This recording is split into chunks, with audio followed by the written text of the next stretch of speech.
Brought to you by Palvi Agrico. पालवी ॲग्रिको, भारताचा पहिला AI तंत्रज्ञानावर आधारित B2B आणि B2C ई-कॉमर्स प्लॅटफॉर्म. शेतीसाठी जे काही लागणार थेट तुमच्या बांधावर पोहोचणार, मोबाईलच्या एका क्लिकवर.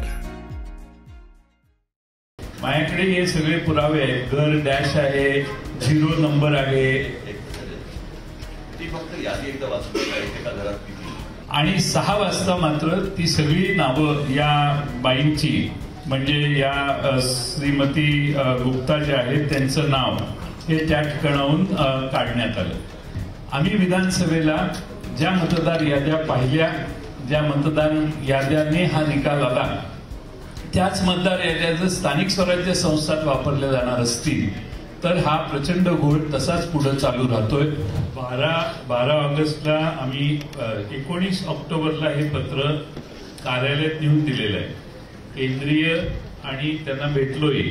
आमचे प्रतिनिधी म्हणून जितेंद्र आव्हाडजी स्वतः जाऊन तिथं 2-3 जण जाऊन भेटले, त्यांना हातात दिलं, पण त्याचा कोणताही कॉग्निजन्स त्यांनी घेतला नाही.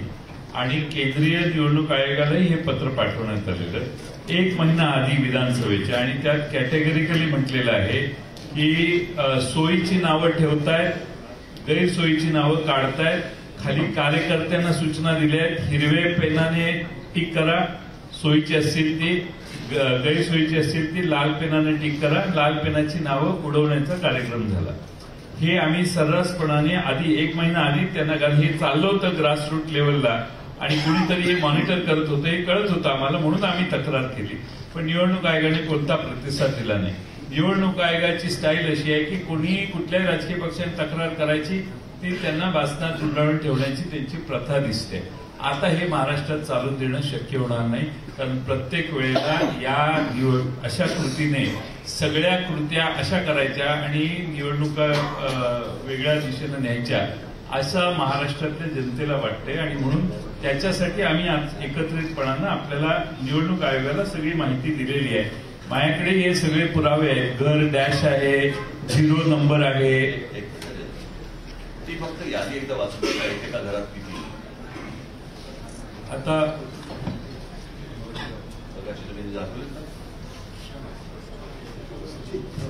हे जरा आपण ऐका.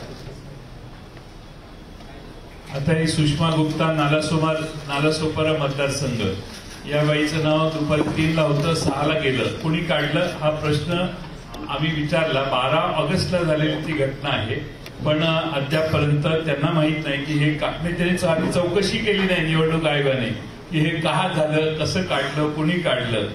हे मुरबाड मतदारसंघात मतदार घराच्या पुढं नुसता डॅश लिहिलाय, घर क्रमांक नाही, नुसता डॅश. डॅश असणारी 400 मत आहे. दुसरं पुढं त्यांनी त्याच पद्धतीने पुणे कॅन्टोन्मेंटमध्ये एका याच्यात 869 घर आहे, 869 मतदार आहेत एकाच ठिकाणी. याची तक्रार केली आम्ही. मध्य नाशिकमध्ये 813 मत आहेत. हे सगळे पुरावे आहेत याला जोडलेले, असं मोकळं बोलत नाही, विथ एव्हिडन्स आहे. 813 3829 नाशिक मध्य मतदारसंघातलं घर आहे. त्या घराचा नंबर आहे 3829 आणि 813 वोटर्स हे एका घरात दाखवण्यात आलेले आहेत. बडनेराला 0 क्रमांक, घर क्रमांक 0 असे 0 मतदार असणारे, मगाशी मी आकडा सांगितला तेवढे हे आहेत, एव्हिडन्सेस आहेत आमच्याकडं. असं नाही की हवेत बोलतोय. त्यामुळे काही मी ऐकलं. आता याच्यात विशेषतः अशोक पवार यांचा जो मतदारसंघ आहे शिरूरचा, त्यांना केसनन गावात त्यांनी काही ऑब्जेक्शन घेतले. ऑब्जेक्शन घेतल्यानंतर घर क्रमांक 1च असणारे 188, एकाच घरात 188 मतदार आहेत आणि ते घरच नाहीये त्या गावात. आणि तसं लिहून त्यांनी लेखी तक्रार केल्यावर तिथल्या निवडणूक प्रतिनिधींनी सांगितलं की त्या मतदारांची प्रायव्हसी डिस्टर्ब होते आणि म्हणून आम्ही तुम्हाला ही माहिती देऊ शकत नाही. त्याच्यामध्ये शेवटी कायदा जो आहे तो कायदा काय सांगतो, कायदा त्यांनी असं लिहिलेलं आहे की मतदार यादीत समाविष्ट करण्यात आलेल्या मतदारांची माहिती ही गोपनीय स्वरूपाची आहे. त्यामुळे सदर मतदारांची माहिती ही व्यक्तिगत माहिती आहे. सदर कागदपत्रांची माहिती इतरत्र प्रसिद्ध होऊ नये या कारणाने संबंधित मतदारांची परवानगीशिवाय आपणास उपरोक्त माहिती पुरवता येत नाही. आता कायदा आहे, कायद्यामध्ये काय म्हटलंय, आम्ही तो कायदाही दाखवला निवडणूक आयोगाला. साधारणपणे 32 नंबरचा कायदा आहे की कुणी कुठलाही हे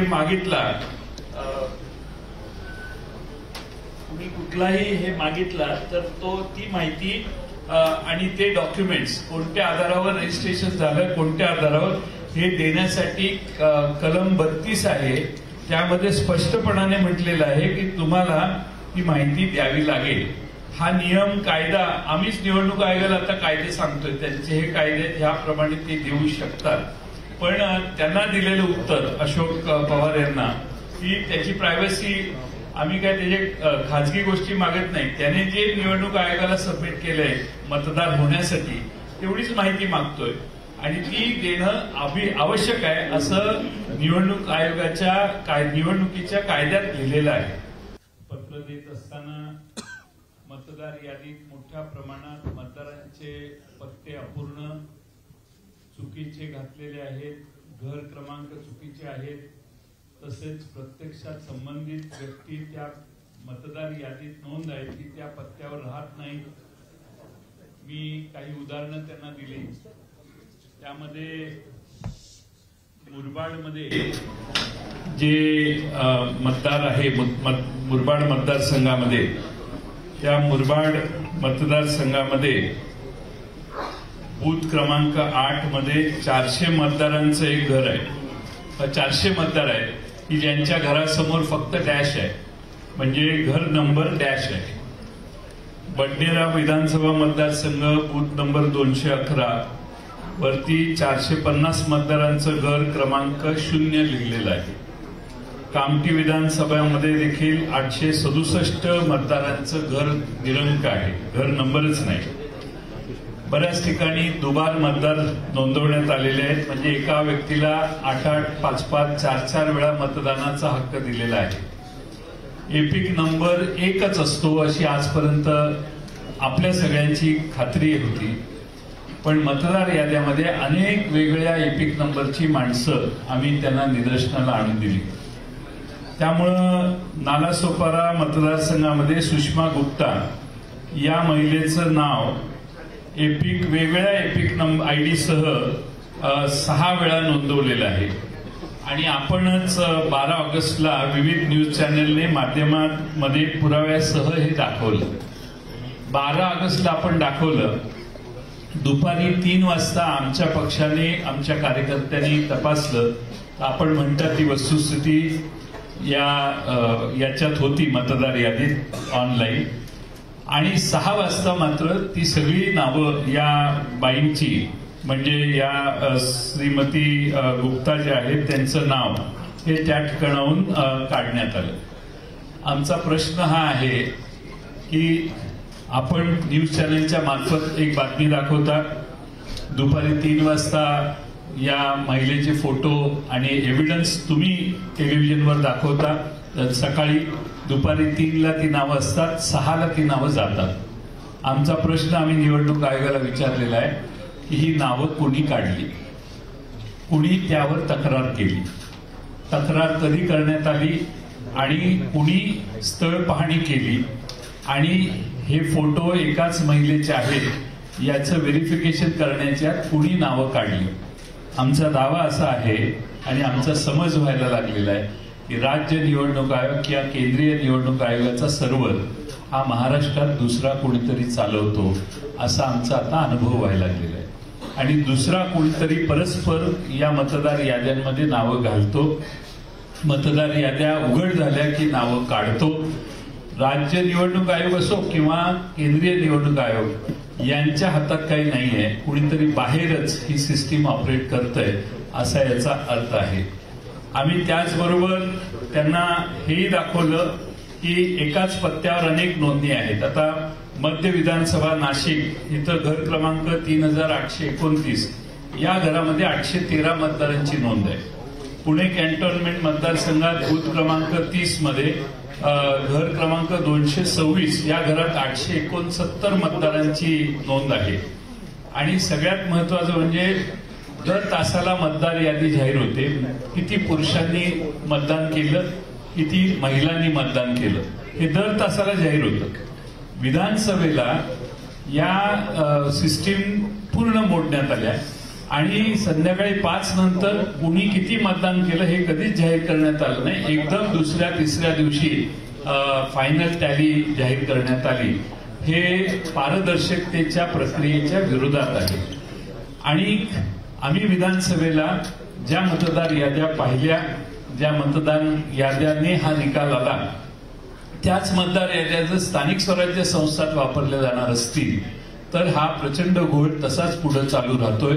आणि म्हणून आम्ही राज्य निवडणूक आयोगाला आणि केंद्रीय निवडणूक आयोगाचे प्रतिनिधी सीओ यांना मागणी केली की या मतदार याद्या दुरुस्त केल्या पाहिजेत. ताबडतोबीने त्या दुरुस्त करा. तुम्ही 3 दिवस 4 दिवस वाढवून मुदत हे चालणार नाही. किमान या मतदार याद्या पूर्ण तपासा. जे ज्या घरात राहत नाहीत त्यांची नावं त्यातून काढून टाका. बोगस मतदान काढून टाका. एक आमदार परवाच जाहीरपणाने सांगितलं त्याने की 20,000 मतदार मला बाहेरून आणावे लागले, ते मी आणले आणि मग माझा विजय झाला. हे विरोधी पक्ष सत्तात असणारे आमदारच जाहीरपणाने सांगतायत. याची नोंद घ्या, हे आम्ही त्यांना सांगितलं.